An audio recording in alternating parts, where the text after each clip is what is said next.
Okey, apa khabar semua? Saya Cikgu Mia. Hari ini kita tengok bab 8, contoh 5, muka surat 207 dalam buku teks anda.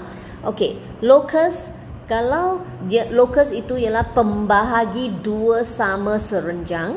Di bawah keadaan macam mana baru locus yang terbina merupakan pembahagi dua sama serenjang? Adakah anda masih ingat? Okey, kalau sini ada satu garis AB. Okey, pembahagi dua sama serenjang, pembahagi dua sama serenjang merupakan garis.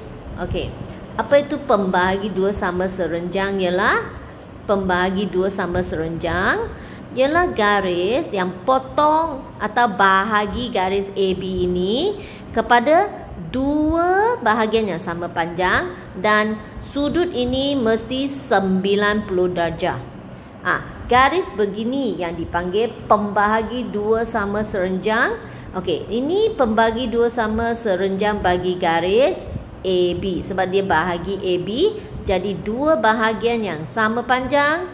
Sebab itu panggil pembahagi dua sama serenjang sebab dia 90 darjah. Okey, so di bawah keadaan bagaimana? Alright, bina satu locus bagi titik P, bina locus bagi titik P yang berjarak sama dari titik M dan N. Okey, maksud dia di mana itu titik P harus jalan? P harus jalan di tengah-tengah sebab dia mesti selalu jarak sama. Jarak sama dari M dan dari N. So, kalau P ada di sini, dia jarak sama. So, kalau P naik sikit sini, sini, jarak sama. Okey, P ada di sini, jarak sama. So, maksud dia, P harus berjalan di sini. Baru dia akan selalu jarak sama dari titik M dan N. So, maka garis di tengah-tengah ini yang dipanggil locus. Locus macam dia punya tapak perjalanan. Dia tapak perjalanan yang harus diambil dia supaya dia memenuhi syarat dia berjarak sama dari titik M dan N. Okey? So, garis ini dipanggil pembahagi dua sama serenjang bagi M, N. Okey, so locus P ialah pembahagi dua sama serenjang, merupakan satu pembahagi dua sama serenjang. Okey, alright. Bagaimana kita nak bina pembahagi dua sama serenjang? Alright.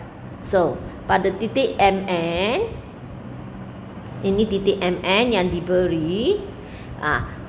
Tandakan dua lengkok kecil menggunakan jangka lukis dengan bukaan lebih dari separuh panjang MN. Lebih dari separuh. So, anda buka itu jangka lukis.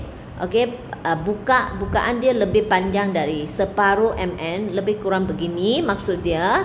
So, bukaan itu anda berdiri, jangka lukis berdiri di M, buat satu lengkok dan satu lengkok di atas, satu lengkok di bawah. Lepas itu, kekalkan bukaan yang sama, tak boleh gerak-gerakkan. Itu jangka lukis punya bukaan tetap sama. Lepas tu berdiri di N pula. Jangka lukis berdiri di N, buat lengkok. Lepas itu anda sambung garis itu yang melalui persilangan dua lengkok itu. Okey, buat satu garis lurus. Buat satu garis lurus melalui persilangan dua lengkok itu. Maka anda telah membina pembahagi dua sama serenjang. Sini mesti 90 darjah. Itu tak payah ukur, mesti. Ini sure punya. Kalau anda buat dengan tepat. Okey, dan sini sure bahagi jadi dua bahagian yang sama. So, locus P merupakan pembahagi dua sama serenjang bagi garis MN.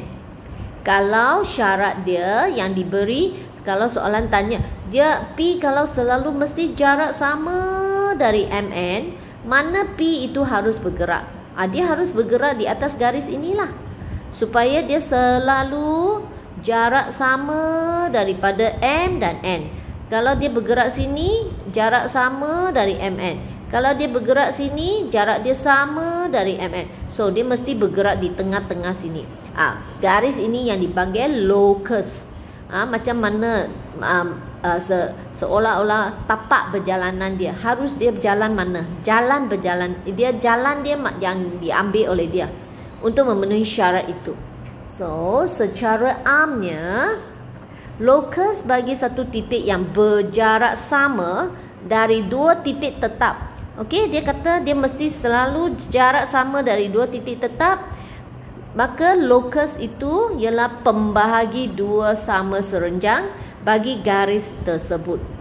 Okey, ingat ini.